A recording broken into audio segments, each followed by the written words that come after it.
قانونية وأفعال تأديبية لكل من يتعرض بغير حق لهذا الموضوع. لقد اطلعت على أطراف قصر الثقافة.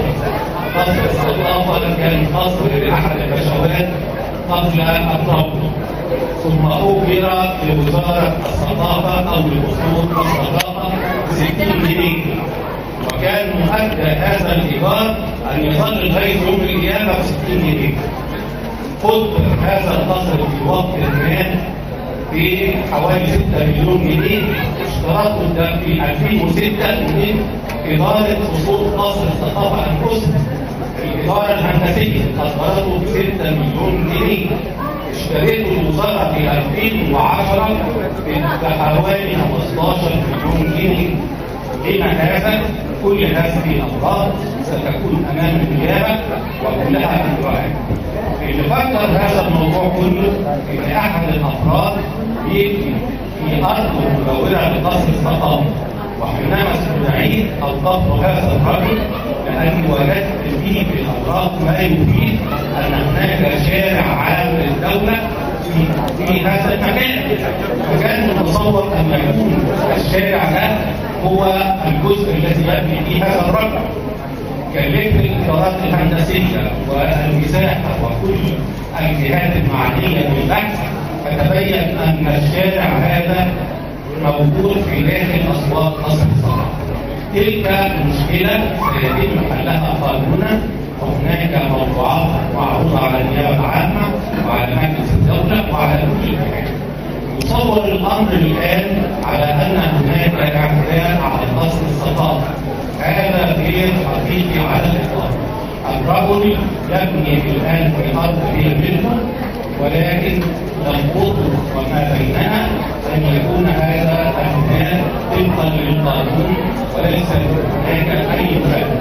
تم مراجعة الترخيص وتم مراجعة كل الإجراءات القانونية، ثم تبين أخذ عليه إجراء بأن لا يفتح أي مطالات على قصر الثقافة والمساحة. فوجئت في دعوة جديدة أقيمت، وإحنا نحترم إجراءات القضاء أو تفضل عن البناء إلى أن يتم الفصل في هذه الدعوة. بنقول كل الحقائق أمام القضاء، ليس هناك لا اعتداء ولا أي أمر. أنا لم أقبل الأخ جابر تنفيذ، ويعني أنا آسف أن أقول هذا، في يوم من الأيام ألقى بنفسه في الطريق في وسط الناس، وكان الشهود على هذا الموقف السيء أعضاء من مجلس الشعب، وكانت في بنت صغيرة تبع جريدة الوفد بتصور الوضائع. صور الأمر أننا نسلك الأقدام، وللأسف الشديد نشر في بعض الصحف المحافظ فيروز رئيس أو مدير قصر الثقافة بالأقدام هذا كذب وافتراء ولم يحدث، ليس من عادتي ولا أخلاقي. وأنا اقتربت من مواطن ألقى بنفسه في الأرض، فكان هو الأستاذ جابر تنفيذ، وأنا لا أعلم ولا أعلم غيره. وكان أن يتيح لي يمسك في قدمي، كان جنبي السكرتير العام المساعد السيد اللواء مصطفى بدر، سندني هذه الوقائع كلها تستغل أسوأ استغلال لإظهار مظهر المعتدي على السيد جابر التنفيذ، ثم أنه يجيش الجيوش أن هناك أدباء المحلة وأن هناك اعتداء. أنا برضى بحضراتكم وأنتم تعلمون الأمانة التي في عنقي لكم جميعا، إني لو حافظ على المال العام فلا يوجد أي اعتداء ولا يوجد أي تصور. للأسف الشديد تستغل هذه الأمور أسوأ استغلال.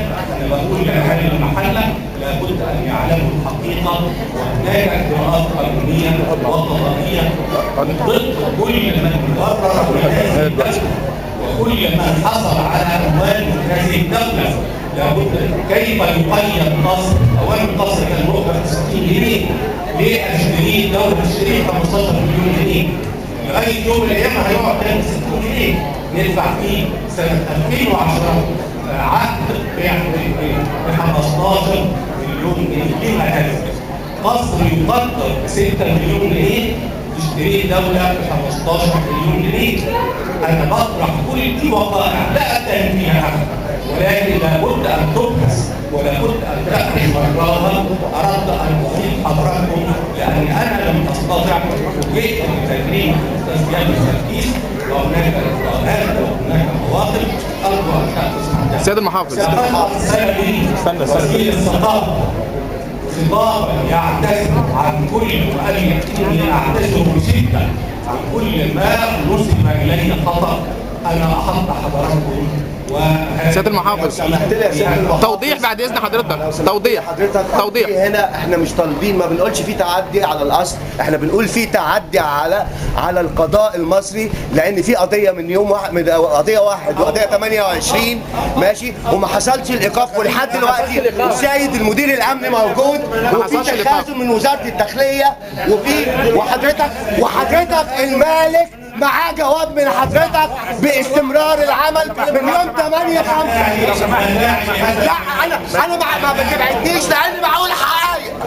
المحافظ ما يرفضش، انا بقول المحافظ على حفاظه على الملكيه العامه والملكيه الشخصيه، وبنشكر كل الساده المكرمين والسيد مدير الامن على جهوده. بعد اذن حضرتك توضيح، انت قلت حضرتك توقف في البناء ما توقفش. ما توقفش. توضيح بعد التكريم، بعد التكريم الاستاذ حسام الدين الصباحي.